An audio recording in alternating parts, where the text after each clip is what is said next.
마태복음 26장 36절 38절.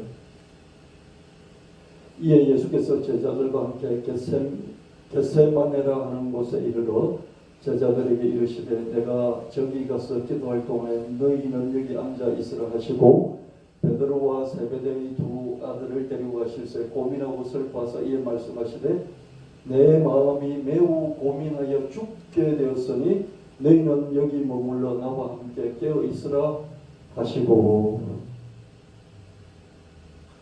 예수님이 제자들과 최후의 만찬을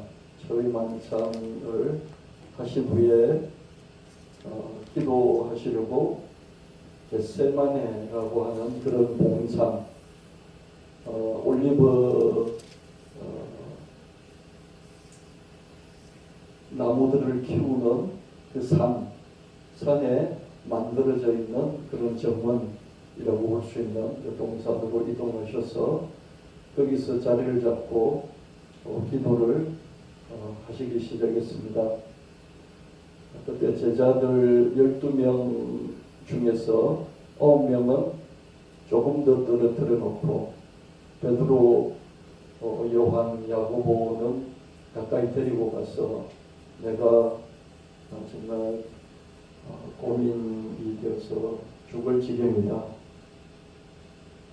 나도 기도할 테니 너희도 옆에서 같이 기도해달라. 이렇게 부탁하면서 예수님께서 처절하게 기도하셨습니다. 오늘 이 설교를 통해서요, 여러분이 하나님 아버지의 그 마음을 한번 따라가보는 그런 시간 되시길 바랍니다.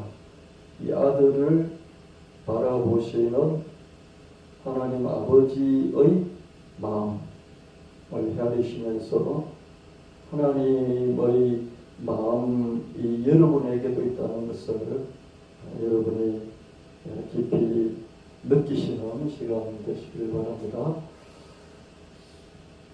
마태복음 26장 39절 41절. 조금 나아가서 얼굴을 땅에 대시고 엎드려 기도하여 이르시되 내 아버지여 만일 할만하시거든 이 잔을 여기서 지나가게 하옵소서. 그러나 나의 원대로 마시옵고 아버지의 원대로 하옵소서 하시고 제자들에게 오사 그 자는 것을 보시고 베드로에게 말씀하시되 너희가 나와 함께 한 시간도 이렇게 깨어 있을 수 없더냐.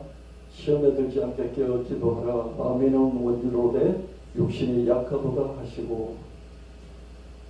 고민하여 죽게 되었다. 그 상태에서 하나님 아버지께 기도하시면서 이 고난의 잔, 이 십자가 고난의 잔을 안 마시면 안 되겠습니까?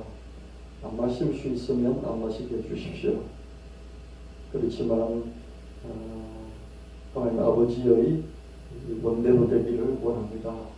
그렇게 간절히 한 시간 기도하고 베드로, 야고보, 요한에게 와보니 굴굴 자고 있었죠. 그죠? 좋은 게 아니라 아예 잤습니다. 잤다 그렇게 말하고 있습니다. 예수님은 자신의 체포와 그 이유를 예감하시고 혼신을 다해 기도하셨습니다. 내 마음이 매우 고민하여 죽게 되었으니 너희는 여기 머물러 나와 함께 깨어 있으라. 제자들도 함께 기도 힘을 보태길 바라셨지만 제자들은 아예 잠을 잤습니다. 한 시간도 함께 깨어 있지 못했습니다. 우리가 그렇잖아요, 그죠? 그래서 그 아버지의 왕관, 또 어머니의 왕관, 회사 사장의 왕관, 나라 대통령의 왕관의 무게라는 게 있잖아요, 그죠? 아무도 대신해 줄 수 없고 그 사람만 쓰고 있어야 되는 그 관의 무게라는 것이 있습니다. 예수님이 하나님 아들로 그리스도로 이 세상에 오셨는데 좀 믿음직하게 생각했던 베드로, 야고보, 요한마저도 아무런 보탬이 못 되는 그런 시간입니다. 정말 힘들 때만 아무도 없고 자기 혼자밖에 없는 것이죠. 이게 인생입니다. 여러분이 아직 내 옆에 누군가 있었다 그럴 때는요 가장 힘들지 않아서 그래요. 정말 여러분만이 할 수 있는 책임감에 짓눌려서 어찌할 수 없을 때, 그때는 아무도 옆에서 남편도 아내도 부모도 자식도 도와줄 수 없는 그런 인생의 무게가 있는 것이죠. 예수님은 하나님 아버지께 간절히 부탁하십니다. 내 아버지여, 만일 할만하시거든 이 잔을 내게서 지나가게 하옵소서.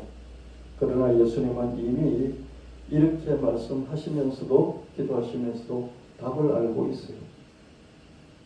짊어져야 될 이 무게를 자기는 알고 있어요.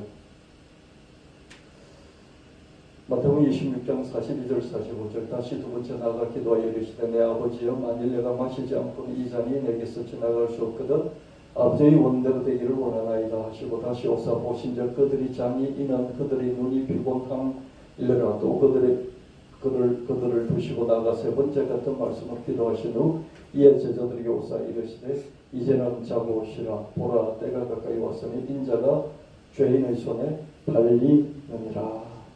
아무도 깨어있지 못하고 예수님만 깨어서 세 번 똑같은 기도 제목을 붙잡고 1시간씩 3번 동안 기도하고, 베드로, 야고보와 요한은 그 시간에 계속 잠을 잤습니다. 예수님은 골수를 자기 뼈를 녹이는 기도 제목 하나를 붙들고 한 번에 1시간씩 꼬박 3번 기도하셨습니다. 누가복음 22장 44절에 예수께서 힘쓰고 애써 더욱 간절히 기도하시니 땀이 땅에 떨어지는 빗방울같이 되더라. 이 겟세마네 기도는 마태, 마가, 누가, 요한복음까지 4복음서에 전부 다 기록이 되어 있는데 조금씩 다른데요. 묘사하는 부분들이 조금씩 차이가 나는데요. 여기 누가복음에서는 이 땀이 땅에 떨어지는 빗방울같이 간절히 기도하셨다, 이렇게 기록하고 있습니다. 얼마나 자기 혼신을 기울여서 기도했으면 땀방울이 빗방울같이 됐을까요? 너무 예를 쓰면 실핏줄이, 자기 안에 있는 세포의 실핏줄이 터집니다. 실핏줄이 터져서 땀이 떨어질 때 그 터진 실핏줄에서 피가 나오면 그 피가 땀하고 섞여서 땅에 떨어지게 되죠. 이제 예수님은 이미 알고 계시던 답을 순순히 받아들이십니다. 아버지의 원대로 되기를 원하나이다. 3번 동안 집중 기도를 통해서 이미 가시기로 한 그 길을 가기로 다시 자기가 결심한 것을 다시 이 기도를 통해서 고치신 것을 볼 수 있습니다. 이런 우리도 그러잖아요. 하나님, 이 잔을, 이것을 면하여 주십시오. 그렇게 기도하는데 실제로 하나님 면해 주시기도 하고, 어떤 경우에는 정말로 응답하시지 않고 내가 그 불 가운데로 통과해야만 되는 것이라는 그런 경우도 있습니다. 그렇죠? 그럴 때 우리가 기도하는 것은 뭡니까? 이 짐을 하나님 맡아주십시오. 그렇게 기도했지만 결국 기도의 끝은 어떻습니까? 내가 짊어지고 가야겠다. 그 결심을 더 굳히면서 더 당당하게 하나님 앞에, 사람 앞에 서게 되는 것이죠. 마태복음 26장 46절 47절 일어나라 함께 가자. 보라, 나를 파는 자가 가까이 왔느니라 말씀하실 때 12 중의 하나인 유다가 왔는데 대제사장들과 백성의 장로들에게서 파송된 큰 무리가 칼과 뭉치를 가지고 그와 함께 하였더라. 나를 파는 자가 가까이 왔다. 3시간 기도하고 이제 일어서 제자들 툭툭 치면서 야 가자. 나를 파는 자 유다가 가까이 왔다. 가까이 오게 그냥 온 게 아니라 그러죠. 대제사장들 장로들에게 밀고를 해서 그들이 보낸 무리와 함께 칼과 뭉치를 들고 예수님을 붙잡으러 온 것이죠.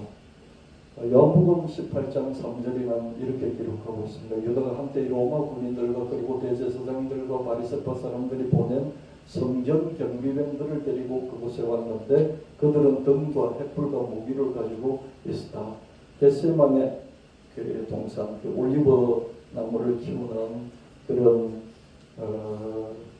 산이 있었지 않겠어요, 그죠?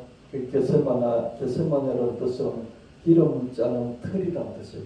기름 짜는 틀, 올리브 기름을 짜는 틀이 있는 그런 장소죠.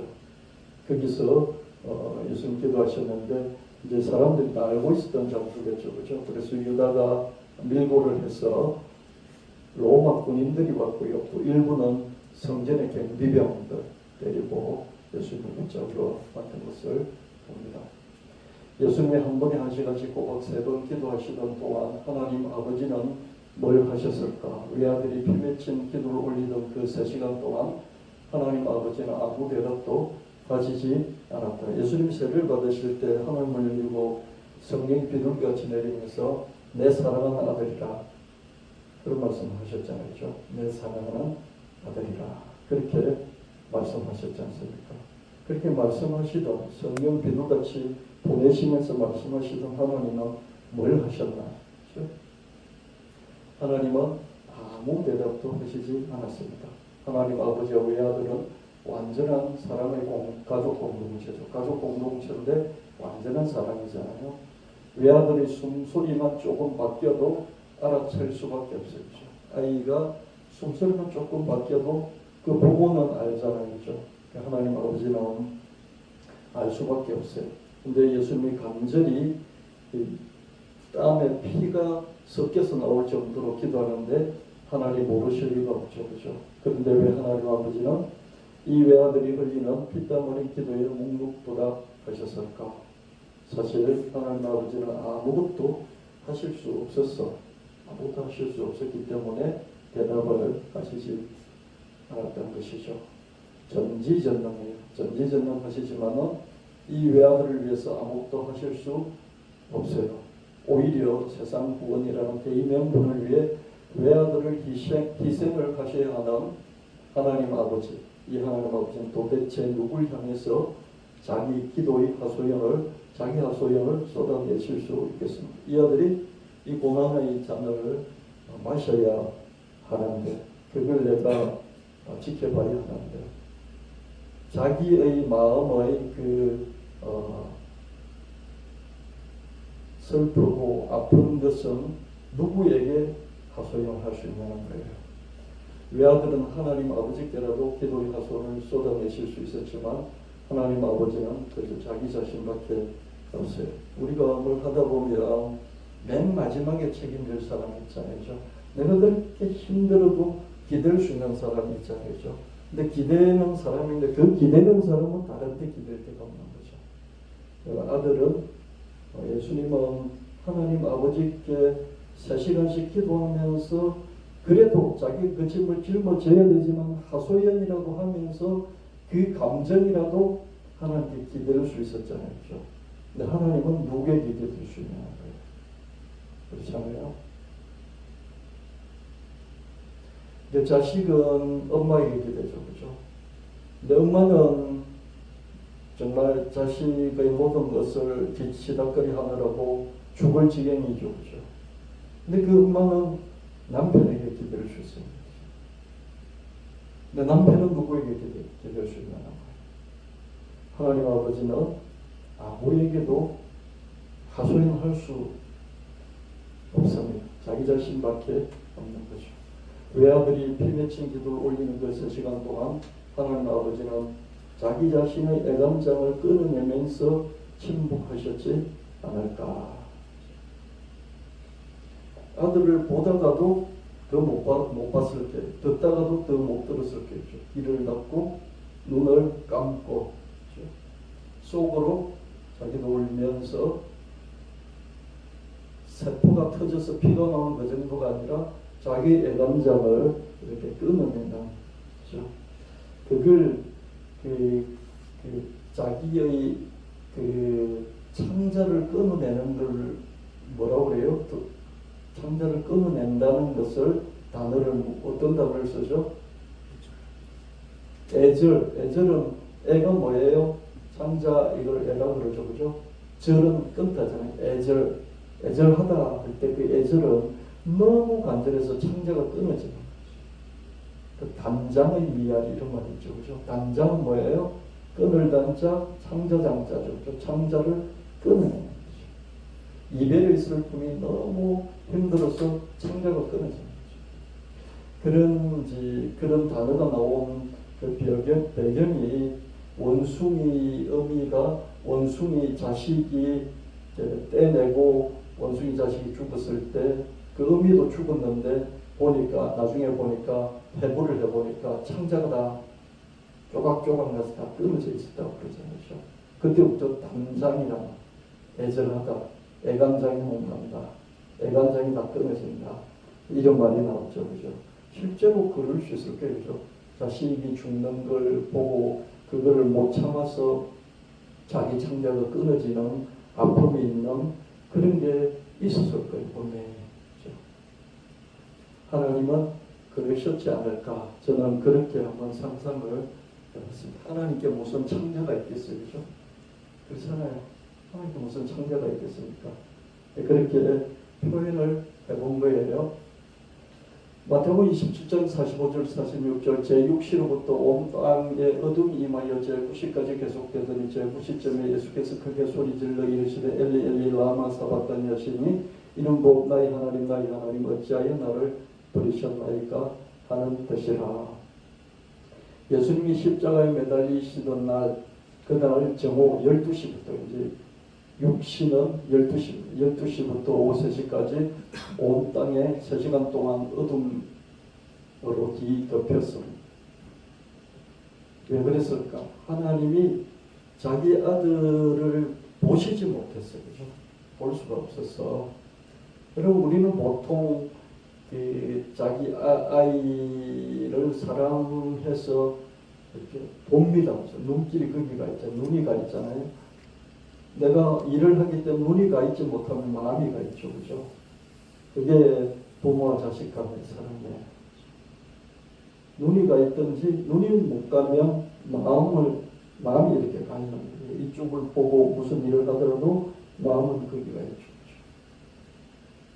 근데 십자가에서 매달려 있는 그 3시간 동안 하나님은 보실 수가 없었을 거다. 자식이 당하는 고통을 볼 수 없어서 고개를 파먹고 눈을 감았을 것이다. 빛의 근본이신 하나님이 고개를 숙이고 얼굴을 파묻었기 때문에 온 세상에 어둠이 가득했을 것이다. 오후 3시쯤 되자 예수님이 크게 절규를 하셨습니다. 겟세마네 동산에서 기도할 때 묵묵부답이셨던 하나님 아버지는 십자가에서 예수님께서 엘리 엘리 라마 사박다니 하나님 어째서 나를 이렇게 버리시나이까 라는 그 절규에도 묵묵부답하셨습니다. 왜 그러셨을까요? 얼굴을 가슴에 파묻은 채 자기 자신을 향해 절규하셨지 않을까? 그렇죠? 아들이 당하는 고통을 볼 수 없었어. 머리를 파묻고 자기 가슴 머리를 파묻고 아들은 하나님 아버지를 향해서 크게 소리를 질렀지만 큰 소리를 절규했지만 아버지는 절규할 수 없었어. 자기 자신의 그 가슴에 얼굴을 파묻고 속으로 소리 없는 그런 절규를 하셨지 않을까. 전지전능하시지만 고난중의 외아들 위해 아무것도 하실 수 없는 하나님 아버지의 고통, 이때의 그 고통은 청량불가할 것이다. 저는 이런 상상을 해봤습니다. 예수님의 손에는 못자국이 있죠. 그죠? 우리가 천당 가서 예수님 만나면 손에 못자국을 볼 거예요.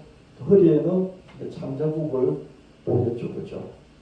그럼 하나님 아버지에게서 뭘 볼까? 그때 하나님 아버지에게는 우리가 볼 수 있는 게 아마 하나님 보여주시는 게 야 봐라 그러면서 이제 이 배를 보여주시는데 이 창자들이 다 끊어져 있나 끊어져서 이어져 있는 그 흉터를 보여주시지 않을까 이런 상상을 한번 해봤어요. 그래서 저는 이런 설교를 들어본 적은 없는데요.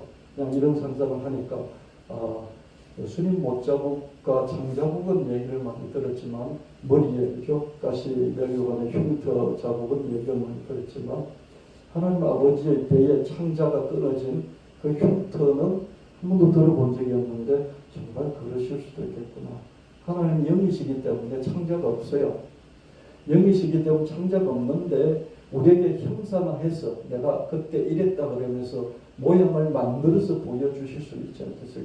이렇게 벌리시면서 그런 상상을 한번 해봤습니다. 아버지와 자식은 사랑의 공동체다. 자식이 아프면 아버지도 슬프고 자식이 아프면 아버지도 아픕니다. 자식이 떠나면 아버지는 허전해요. 저는 이거는 좀 알아요. 제가 애들을 키울 때 둘 다 이렇게 떠나보내기 때문에 1년에 한 번, 2번 얼굴 보고요. 그럼 또 떠나보내고. 그게 거의 10년 넘게 그랬었잖아요. 그래서 올 때는 너무 좋은데 가고 나면 만약에 한 달 있다 갔으면 한 달보다 더 오래 거잖아요. 그래서 적응하는데 상당히 시간이 걸려요. 그럼 적응하고 이제 잘 지내고 나면 또 와요. 그래서 막 너무 좋아서 같이 있다가 그럼 또 가요. 그러잖아요. 그래서 제가 손주를 이렇게 낳아서 기르면서요. 문득 그 생각이 들었어요. 야, 이렇게 내가 좋아서 사랑을 쏟다 보면 나중에 또 떠날 텐데 떠나면 그 허전함을 어떡하지? 제가 이제 그런 생각을 혼자서 해봤습니다. 아들이 비통하면, 자식이 비통하면 아버지는 자식이 비통한 것보다 더 비통할 수가 없죠. 정상적인 아버지는 그렇게 한 거죠. 외아들이 피 맺힌 기도의 3시간을 보내셨다면 하나님 아버지는 애간장을 끊어내는 침묵의 3시간을 보내시지 않았을까? 외아들이 십자가 위에서 피를 쏟아내는 고난의 3시간을 보내셨다면 하나님 아버지는 얼굴을 파묻는 고통의 3시간을 보내셨지 않을까? 이렇게 이제 상상을 해본 것입니다. 여러분은 어떻게 생각하십니까? 하나님은 저와 여러분을 사랑하시는데요. 여러분이 귀여워서, 예뻐서, 사랑스러워서 마음을 주시고 또 눈길을 주시고 사랑하세요. 보통은 그러시죠. 근데 여러분들이 정말 힘들 때죠. 힘들 때. 여러분이 애교를 부리는, 찬송을 하고 애교를 부리는 그때도 보시지만은 정말 여러분이 힘들어서 몸부림칠 때 그때 하나님 보시죠. 보시는데 정말 보기가 힘들면 하나님도 눈을 감으시고 하나님도 얼굴을 돌리시고 하나님도 얼굴을 파묻으시고 그 속으로는 하나님도 절규하실 수 있다는 거예요. 그런 상상을 한번 해봤는데요. 실제로 하나님이 계시다면 또 예수님이 자기의 아들이라면 외아들이셨다면 그렇게 하셨을 것 같다. 그런 생각이 들었습니다. 왜냐하면 우리 부족한 인간도 부족한 사랑의 인간도 자식이 어려움을 당할 때 자식이 어려움 당하는 것보다 조금 더 마음은 어렵거든요. 너무 확실해요. 자식이 좀 슬프잖아요. 그러면 슬픈 그것보다 조금 더 슬퍼요. 자식이 아프면 아픈 것보다 실제로 육체적으로 아픈 건 아니지만 마음이 아픈 것은 조금 더 아파요. 그래서 예수님의 고난만 많이 생각했는데 예수님의 고난은 정말 대단한 것이지만 아버지의 고난은 그보다 더 청량하기 어려운 고난이었겠다. 그런 생각을 해봤어요. 여러분도 좀 상상이 되세요? 이제 아버지, 저는 성경에는 하나님을 아버지라고 되어 있기 때문에 아버지라고 되어 있죠. 어머니라고 되어 있어요. 어머니죠. 그래서 그냥 여기서 저는 그냥 아버지 이렇게 말했습니다. 어머니일 수도 있고 또 부모일 수도 있겠죠. 그죠? 자식을 기르는 아버지, 어머니, 부모라면요. 그렇습니다. 그런 마음을 가질 수밖에 없겠죠. 제가 찬양을 먼저 만들어봤고요. 찬양을 먼저 만들어보고 이 설교를 어제 준비를 해서 같이 오늘 한번 나누어보는 겁니다. 외아들은 하나님 아버지께라도 절규하실 수 있었지만 하나님 아버지는 아무에게도 절규하실 수 없어 자기 자신을 향해 절규하셨지 않을까. 우리가 뭔가 이렇게 하소연도 할 때 누구에게 할 수 있잖아요. 아무나 붙들고 할 수 있잖아요. 근데 하나님 붙들고 하실 대상이 없는 거죠. 근데 예수님 붙들고 하실 대상이 있죠, 그죠? 아버지를 향해서 붙들고 하시는 겟세마네 동산에서 3번이나 붙들었고요. 십자가상에서는 하나님 왜 나를 버리십니까? 이렇게 절규할 수 있는 거죠. 대상이 있죠. 근데 하나님은 없어요. 그 차이죠. 완전한 사랑은 숨소리 변화조차 놓칠 수 없게 한다. 외아들이 세포 파열의 피땀 흘린 기도를 드렸다면 하나님 아버지는 애간장을 끊어내며 침묵하셨지 않을까. 외아들이 창에 심장이 찔리고 난 뒤에 그러면서 운명하시기 직전에 하나님께 큰 소리로 절규하실 수 있었다면 하나님 아버지는 자기 심장이 터지게 자기 자신을 향해서 속으로 절규하셨을 것이다. 이렇게 생각을 했습니다. 하나님은 보통 때는 우리를 잠잠히 사랑하시고요, 쳐다봐 주시고요, 웃어 주시고 그렇게 하세요. 힘들 때, 아무도 없을 때, 고통을 견뎌야 할 때, 그때는 하나님께서 그 마음을 쏟아서 정말로 끈적하게 우리를 바라보고 계시죠. 근데 예수님처럼 겟세마네 기도와 십자가에서 절규할 때는 하나님이 그 끈적끈적하게 보는 것조차 못하시고 그는 자기 자신을 향해서 이렇게 애간장을 녹이면서 자기 스스로 자기를 향해서 절규하시는,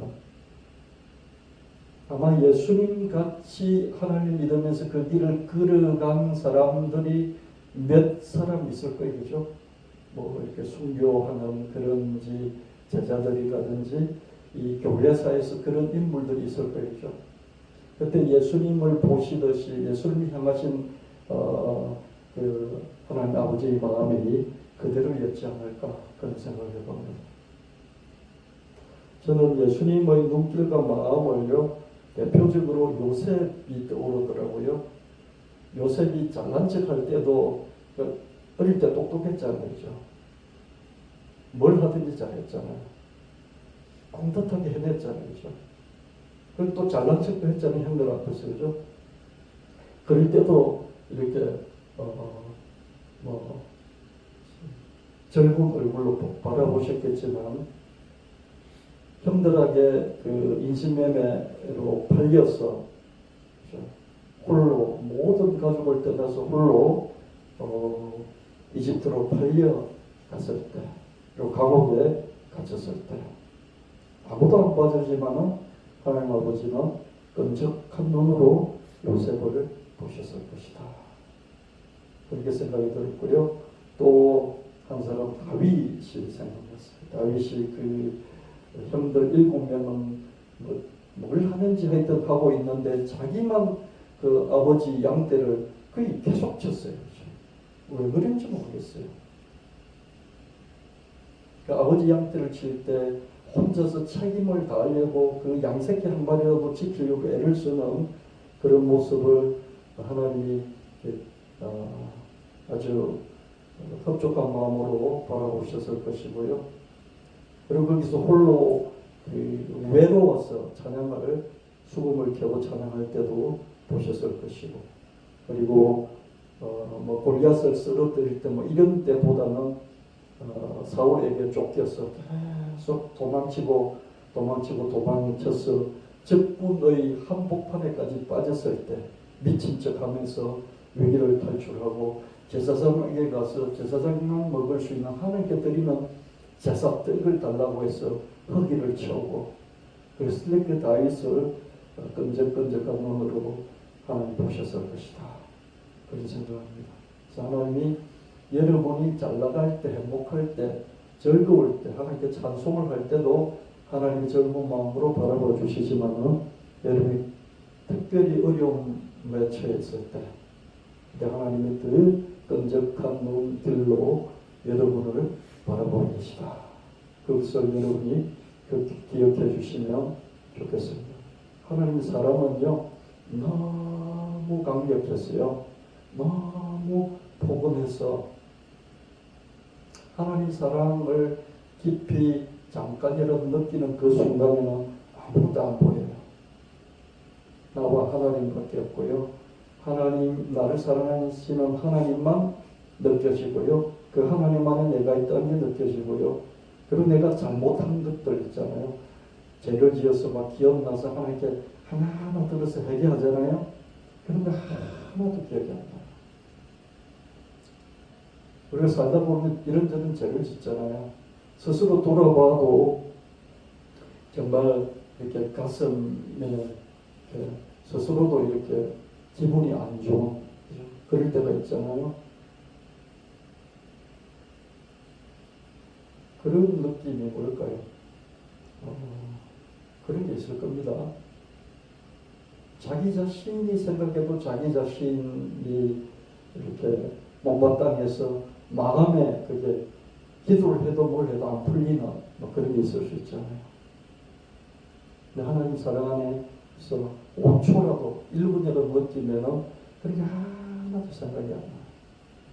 태어났을 때 내가 어땠는지 내가 모르지만 어느 정도 자라서 어릴 때부터 내가 어떻게 하고 있었을 때 하나님은 요셉을 보셨듯이 다윗을 보셨듯이 나를 보고 계셨구나. 그런 게 이렇게 믿음으로 와닿아요. 믿어지는 거예요. 그래서 오늘은 예수님의 고난과 예수님을 단순히 우리 구원자이기 이전에 하나님 아들로서 예수님의 고난을 한번 생각해 볼까요? 예수님이 하나님 아버지께 다가갔던 그 관계를 한번 생각해 볼까요? 거기서 하나님 아버지의 그 마음은 어땠을까? 하나님 아버지의 사랑을 한번 생각해 보는 그런 시간이 되었습니다. 찬양을 이렇게 한번 들어봤습니다. 하나님 아버지의 절규, 하나님 아버지가 절규하실 수 있는가? 자식이 아이든지 자식이 어른이 됐든지 자식이 슬프면 아버지도 슬프고 자식이 아프면 아버지도 아프고 자식이 떠나면 아버지는 허전하죠. 떠난 그 자리에 움푹 파인 그리움, 떠나면 그리움이 움푹 파여 그 자리에 이렇게 움푹 파이죠. 그죠? 이게 또 채워질 때까지는 그리움으로 늘 이렇게 마음이 허전하죠. 자식이 아이일 때든지 어른일 때든지 아버지는 자식이 크게 실패하지 않았지만 단지 노력의 대가를 못 얻었는데도 크게 실패한 것도 아니에요. 많이 노력했는데 공부를 열심히 했는데 성적이 잘 안 났어요. 그럴 때 별거 아니잖아요. 뭐 크게 실패한 것도 아닌데 회사에서 열심히 일했는데 어떻습니까? 진급이 누락이 됐습니다. 그저 진급이 좀 늦었을 뿐인데도 아버지의 마음에 짙게 베어드는 안쓰러움. 아버지는 안쓰러워요. 근데 대단한 것도 아니에요. 조금 이렇게 뭐 좀 잘 안 됐을 뿐이에요. 이게 안쓰러운 거예요. 그래도 안쓰러운 거예요. 그 정도라도 안쓰러운 거예요. 이게 아버지의 마음. 자식과 아버지는 사랑의 공동체. 꼭 아버지가 아니어도 됩니다. 어머니입니다. 근데 여기서는 하나님 아버지를 설명하려고 이렇게 이야기를 하는 거예요. 여기서 아들이 아니고 자식이라면 딸도 해당되니까 자식이라고 표현했어요. 아버지인데 아버지가 담대한 아버지고 위대한 그런 아버지일지라도 자식이 비통하면 더 비통할 수밖에 없어요. 아버지가 아주 뭐 역전의 용사 뭐 엄청난 이런 승리를 거둔 아버지가 아주 용기백배한 골리앗을 쓰러뜨리고 그죠? 그랬던 아버지일지라도 자식이 죽으면 자식이 어려움당하면 압살롬아 내 아들 압살롬아 네가 가는 길을 내가 갔더라며 그러면서 대성통곡을 하는 것이죠. 더 비통해질 수밖에 없죠. 외아들을 저 말구유로 내려보내실 때 하나님 아버지의 마음은 얼마나 허접하셨을까 이렇게 한번 상상을 해봤어요. 외아들을 저 십자가에 내주실 때 하나님 아버지의 마음은 얼마나 아프셨을까. 고난의 이전을 여기서 거두어 주소서. 외아들의 피맺힌 강구에 하나님 아버지는 얼마나 애절한 정격의 시간을 보내셨을까. 아무 말도 안 해. 아무 말도 안 하고 그 3시간 기도할 때까지 아무 말도 안 하면서 아무것도 해줄 수 없는 그 전지전능한 아버지가 그 통과해 했던 그 3시간의 정적, 이게 얼마나 힘든 시간이었을까. 예수님은 기도하면서 힘들었겠지만 하나님은 그걸 들으면서 그죠. 아무것도 할 수 없는 그 상황의 시간. 여러분 자식이 이렇게 뭐 빽빽거리고 울면 뛰어가잖아요. 그죠? 아무것도 할 수 없어요. 엘리 라마 사박다니 외아들이 10절에서 저렇게 절규할 때 하나님 아버지는 누구에게 절규하실 수 있었을까? 누구에게도 아무에게도 절규하실 수 없어 속으로 절규하셨을까? 외아들은 하나님 아버지께라도 절규하실 수 있었어. 그러나 하나님 아버지는 자기를 향해 절규하셨겠지. 외아들은 하나님 아버지께라도 절규하실 수 있어. 그러나 하나님 아버지는 자기를 향해 절규하시겠지. 이렇게 한편의 노래를 만들어봤습니다. 여러분 이 가사를 생각하고요. 하나님 아버지의 사랑, 하나님 아버지의 마음을 한 번 더 깊이 생각해보는 그런 특별한 이 시간이 되었으면 좋겠습니다. 찬양 한번 같이 들어보겠습니다.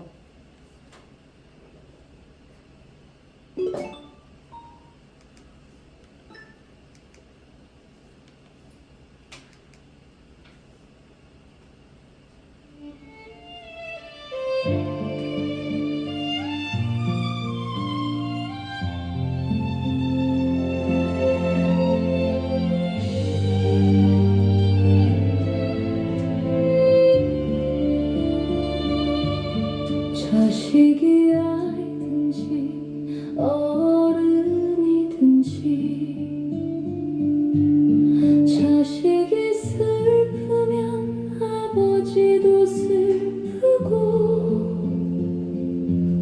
자식이 아프면 아버지도 아프고 자식이 떠나면 아버지는 허전해.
시간을 보내셨을까?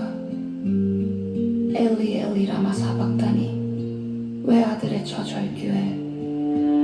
하나님 아버지는 누구에게 절규하실 수 있었을까? 누구에게도 절규하실 수 없어. 속으로 절규.